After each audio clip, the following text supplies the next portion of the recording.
आसमा Jahangir conference हुई एक मरतबा फिर पाकिस्तान में। देखिए, इंसानी हकूक की बहुत बड़ी अलंबरदार थी, बहुत बड़ा नाम था और इस नाम को हमेशा जिंदा रखा जा सकता था अगर हमेशा इसके प्लेटफॉर्म से इंसानी हकूक की बात की जाती। लेकिन जिन लोगों को स्टेज पे बिठाया गया, आसमा जहांगीर ग्रुप जो वकील शकील हैं, ये वजीर वजूर बने हुए हैं सारे, इनके ऊपर तो बड़े बड़े एलिगेशन हैं। इन्होंने तो अदलिया को तबाह कर दिया, इन्होंने तो पाकिस्तान के आइन को पामाल कर दिया, पाकिस्तान में इंसानी हकूक की खिलाफ वर्जियों के ऊपर तो उन्हें आवाज ही नहीं उठाई।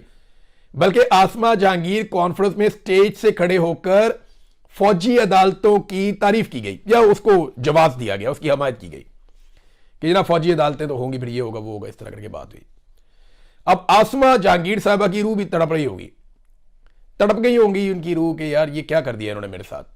मैंने सारी जिंदगी मार खाई, सारी जिंदगी में खड़ी रही जिस जुल्म और बर्बरियत के खिलाफ, आज मेरे बाद मेरे लोगों ने पास नहीं रखा मेरा। देखिए, आसमा जहांगीर फिर इसका मतलब है अब माजी हो जाएंगी। आसमा जहांगीर का नाम कोई नहीं डबो सका, उनके चाहने वालों ने, उनकी औलाद ने और उनके लोगों ने उनका नाम डबो दिया। आज पाकिस्तान में अगर इंसानी हकूक के अलंबरदार है तो कौन है? आज ईमान मदारी है, हादी अली चट्ठा है। आज इंसानी हकूक के लिए पाकिस्तान तहरीके इंसाफ के बेशुमार लोग आवाज उठाते हैं। आज इंसानी हकूक के लिए आवाज कौन लोग उठा रहे हैं? मारंग बलोच आवाज उठा रही है, बहुत ताकतवर आवाज है पाकिस्तानियों की। आज सोहराब बरकत जो है वो इंसानी हकूक के लिए आवाज उठाते उठाते देखें कहां पहुंच गया।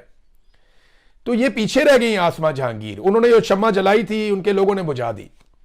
मुझे बड़ी तकलीफ हो रही थी ये देखकर, फखर से कहा जा सकता था इनके बारे में। लेकिन नाज़रीन, एक मैंने आपसे गुजारिश भी करनी है, वो ये कि कासिम सूरी साहब ने अपना यूट्यूब चैनल शुरू किया और देखिए उनकी पहली वीडियो है। जब मेरी पहली वीडियो थी ना, मेरे पास माइक भी नहीं था, यानी मुझे पता ही नहीं था कि इसके साथ माइक लगा के ज्यादा बेहतर हो जाएगा, या वो मैंने वैसे ही कर दी थी। वैसे भी हादसाती तौर पे शुरू हुआ था। तो ये शुरू में वीडियोस होंगी, कोई प्रोडक्शन की गलती होगी, कुछ छोटी मोटी चीजें इधर उधर हो जाएंगी, ये प्रॉब्लम हो जाते हैं शुरू में।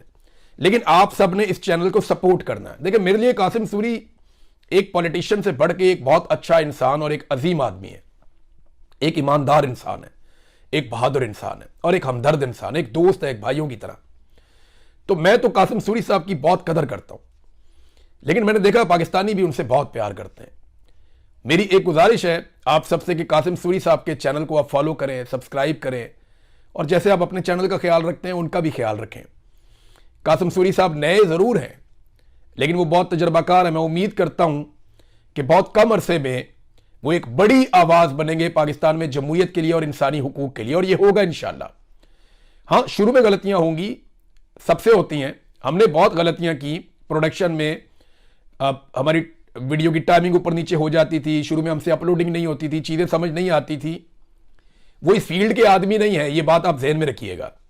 वो एक पॉलिटिकल आदमी है, पॉलिटिकल वर्कर है, सारी जिंदगी उन्होंने एक जिद्दोजहद में गुजारी है, लेकिन वो ये काम उनके लिए नया है, लेकिन वो इसको कर देंगे, मुझे इस बात का पता है। तो आप सबसे गुजारिश है कि कासिम सूरी साहब को और उनके चैनल को जितना हो सके आप सारे लोग सपोर्ट करें। नाज़रीन, अब तक के लिए इतना ही। अपना ख्याल रखिएगा, अपने इस चैनल का भी। अल्लाह हाफिज।